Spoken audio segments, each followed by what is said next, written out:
Shalom, Bapak Ibu dan saudara-saudari yang terkasih. Sebelum kita mendengarkan firman Tuhan, marilah kita berdoa.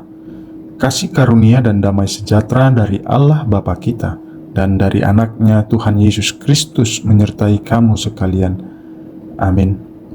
Bapak Ibu dan saudara-saudari yang terkasih, firman Tuhan kita yang menjadi renungan kita hari Rabu tanggal 9 Juli 2025 diambil dari 1 Korintus pasal 10 ayat 13. Beginilah firman Tuhan. Pencobaan-pencobaan yang kamu alami ialah pencobaan-pencobaan biasa yang tidak melebihi kekuatan manusia. Sebab Allah setia dan karena itu Ia tidak akan membiarkan kamu dicobai melampaui kekuatanmu. Pada waktu kamu dicobai, Ia akan memberikan kepadamu jalan keluar sehingga kamu dapat menanggungnya. Demikianlah pembacaan firman Tuhan. Bapak, Ibu, dan saudara-saudari yang terkasih, pernahkah kita merasakan sedang berada di tengah badai permasalahan yang begitu dahsyat, sehingga seolah-olah kita tidak lagi menemukan jalan keluar? Seperti terjebak dalam gelapnya lorong yang panjang dengan dinding yang semakin menyempit dan pintu keluar yang tak kunjung terlihat. Itulah gambaran pencobaan dalam hidup kita. Kadang masalah datang bertubi-tubi, kecewa, sakit hati, kegagalan, atau pergumulan yang tak berkesudahan. Kita bisa merasa lelah, bahkan putus asa. Namun dalam 1 Korintus pasal 10 ayat 13, Allah mengingatkan kita, pencobaan-pencobaan yang kamu alami ialah pencobaan-pencobaan biasa. Ia tidak membiarkan kamu dicobai melampaui kekuatan kita.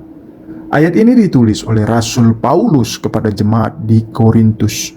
Dalam bagian ini Paulus berbicara tentang pencobaan yang dialami orang percaya dan bagaimana Allah memberikan kekuatan untuk menghadapinya. Paulus menegaskan bahwa pencobaan yang dialami bukanlah sesuatu yang luar biasa atau di luar kemampuan manusia. Ini mengingatkan bahwa setiap orang yang beriman menghadapi tantangan dan ujian, dan itu adalah hal yang wajar. Paulus mengatakan pencobaan tidak melebihi kekuatan manusia. Artinya, ada batas dalam setiap pencobaan yang Allah izinkan, sehingga manusia tidak pernah diuji di luar batas kemampuannya. Allah digambarkan sebagai pribadi yang setia. Kesetiaan Allah ini berarti Ia tidak akan membiarkan umatnya gagal atau hancur oleh pencobaan yang mereka alami.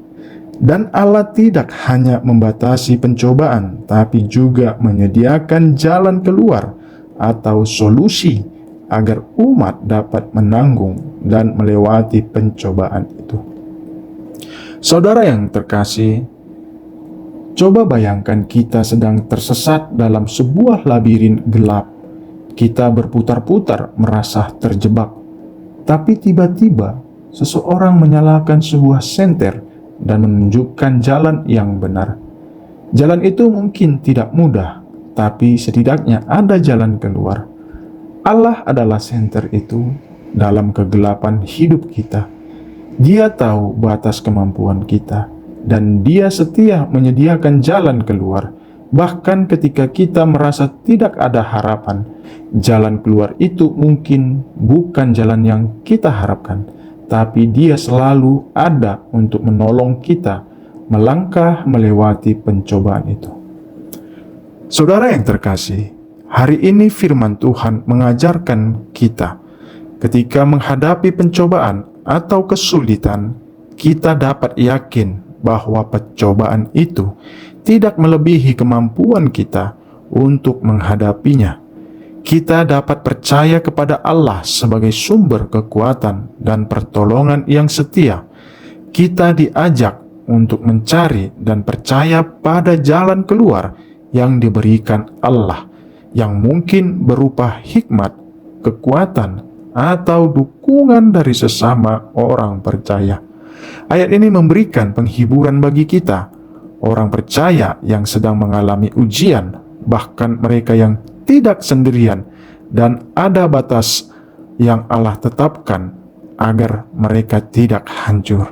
Ini juga mendorong sikap keteguhan iman dan ketergantungan kita kepada Allah. Amin. Mari kita berdoa. Ya Tuhan yang Maha Setia, terima kasih atas janji-Mu yang selalu menopang kami dalam setiap pencobaan yang kami hadapi. Engkau tidak akan membiarkan kami dicobai melampaui kekuatan kami, dan selalu menyediakan jalan keluar agar kami dapat bertahan. Ajarlah kami untuk selalu bergantung kepadamu dan kuat dalam iman, agar kami tidak jatuh dalam dosa. Berikan kami keberanian dan hikmat untuk memilih jalan yang benar, serta damai sejahtera yang hanya Engkau yang mampu memberikan. Jadikan kami hamba-Mu yang setia, yang hidup sesuai dengan kehendak-Mu setiap hari. Dalam nama Yesus Kristus kami berdoa. Amin.